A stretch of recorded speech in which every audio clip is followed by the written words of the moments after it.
Troy Clifford, welcome. What's your job? Which one? Well, you are the president of a provincial union. Yeah. What does your job look like?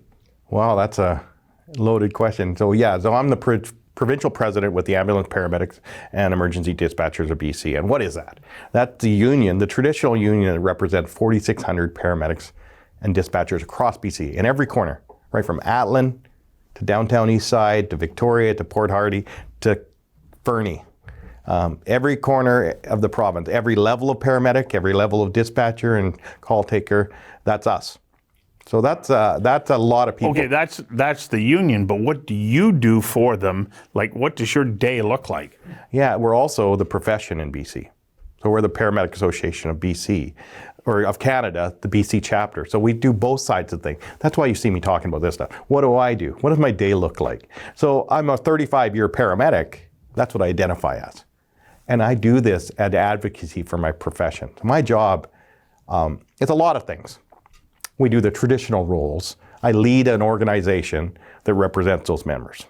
So I'm the president. We have a provincial executive. We have a board.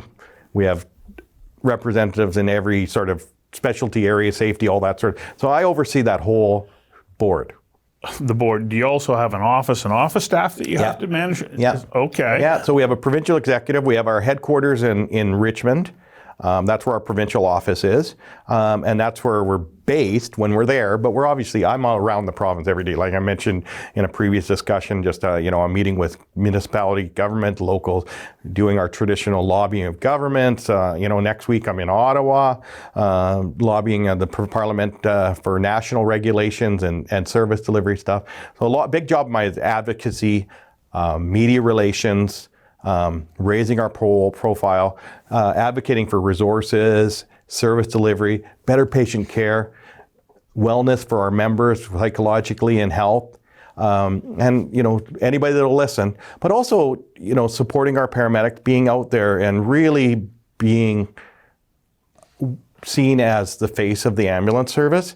That's something I took on as more of a priority for me to make sure that we are recognized, and it really is something that I take to heart, the ability to have conversations about what we do in this, and how, and so that's my, primary job. We do all the traditional labor relations, all those sorts of things that, but I have a team that does a lot of these things, so I'm kind of a jack of all trades and I oversee a lot, but I have a very good specialized group of people. We have consultants that we use. We have lawyers. We have all this sort of stuff because, if you get into licensing, there's a lot of legal ramifications around that, obviously the labor relations stuff.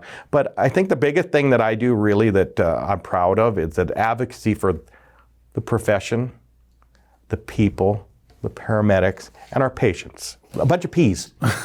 Right. So when you were growing up, did you one day say, I want to be the president of a union? No, you know what?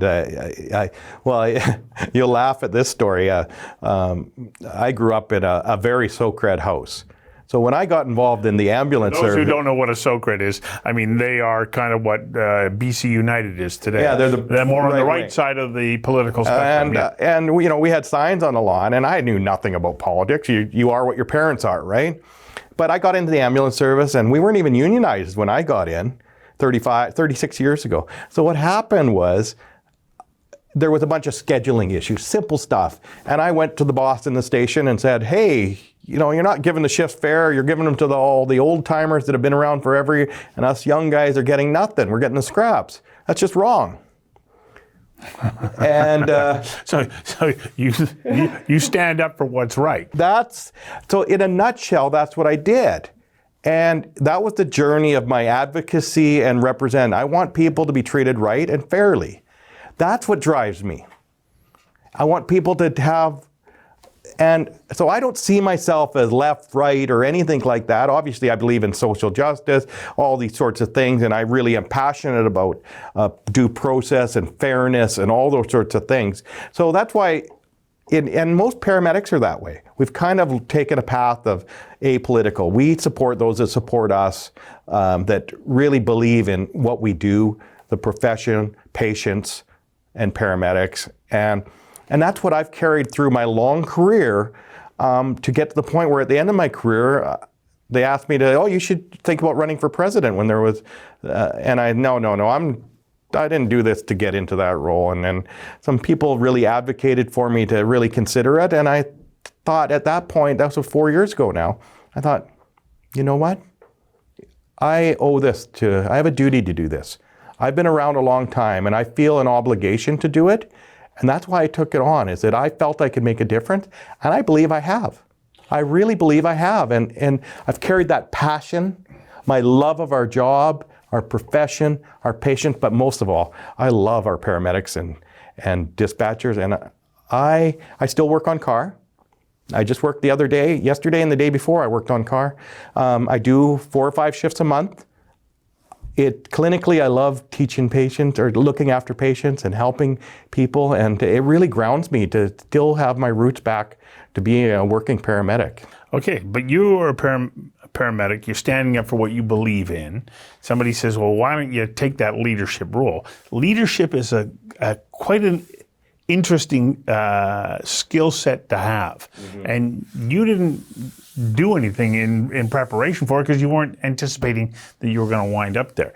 When you look back now, would you say to a younger Troy, maybe I could have taken a couple of leadership skill courses or management courses that would help to prepare me for that? And if so, what would those have been? So I did in my real role in various other areas. I've done outside, I volunteer with hockey and a lot of sport. I ended up going to high levels of sport with the high performance program and even Hockey Canada. So I had opportunity to be around great teams and great leaders in my volunteer side of the world. But I also, through my career at the ambulance service, I've been a supervisor for 25 years. So I did a lot of leadership within the organization and that. So it wasn't planning to be, it kind of evolved.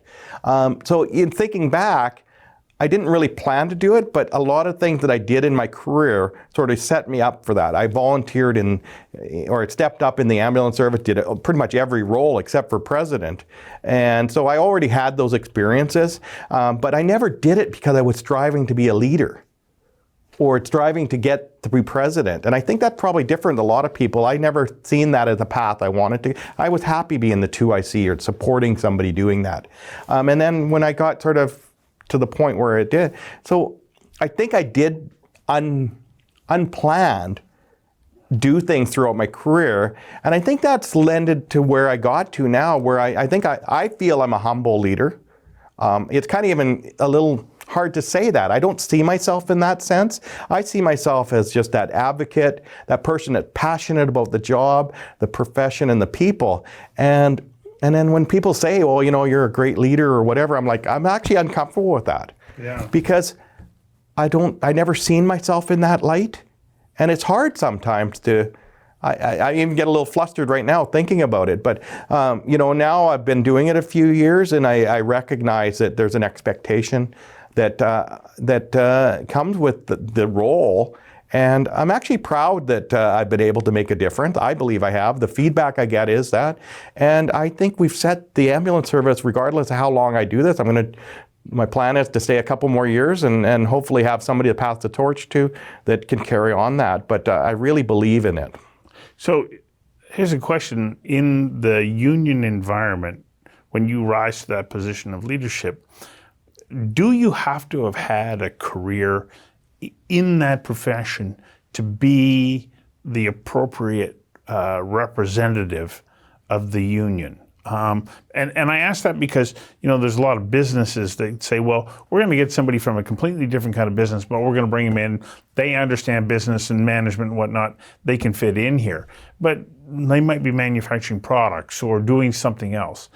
In a union, do you really have to have lived the profession to be an effective president? I think you probably do, because it's a little different in public safety and first responder and services like that. We're not making widgets. We're looking after people and patients. That's our. I say to people, patients are our business. Without our patients, we don't have a job. I don't have a job as president. Paramedics and dispatchers don't have a job. So that's our customer. But in a union, we also have our members are our customers. And we have to remember that. And I think... And they have to know that you know what their life is like. And I really believe this. And I've talked to other unions of first responders profession, and I believe that to be able to advocate and understand what people do in the profession, I think you have to have those experiences to be that. Does it mean you're the best grievance handler or anything like that? Those are skills you can learn and be taught. But to be a leader in an organization, that's a different, it's just like a supervisor. That is a different skill set than learning the technical side of things. And I think that, you can have managers versus leaders, and they're two different things. And there's a lot of smarter people that wrote books on this and talked about this. But I think when you have, and particularly I recognized this early, the expectation through COVID. Right after I got elected, we went into COVID. Good timing. And the pressure and the ambulance service and the leadership, we were all learning, and I really called out are we prepared enough? And the public support was amazing, and really that set us on a stage to recognize us and become, and I felt a duty to represent our members and as a profession to really be part of society's solutions moving forward. And I took some pressure on that from groups that didn't feel that we were maybe that we were aligned with vaccinations or whatever. I'll throw a controversy thing as there's a group of people that felt we shouldn't be down there. But that's how we talked about safety earlier, and that's what paramedics. So I'm not gonna solve those debates. The law in BC and the people that made those things. But there was a leadership expected of me through COVID. Everybody was looking for it, not just in our organization. And I felt we did a good job. And I really felt that was the first time I recognized the pressure I had stepped into, that people are looking at me to lead. And I was learning. Last question here. What's the number one quality that you think somebody needs to possess to become a leader within a healthcare profession union? I think for me, the compassion and humbleness. Well, Troy, from my perspective, you're doing a great job, and you set a shining example of what is possible. And for anybody who's watching this saying, I just learned something from you, I say thank you. Yeah, and I want to really thank you for the opportunity. And you've stirred my mind to thinking of what, but we got a lot of young people. I've been through a career of 36 years. There's new people coming in here. I want to give them the best opportunity they can to have a great career like I've had. Wonderful. Thank you.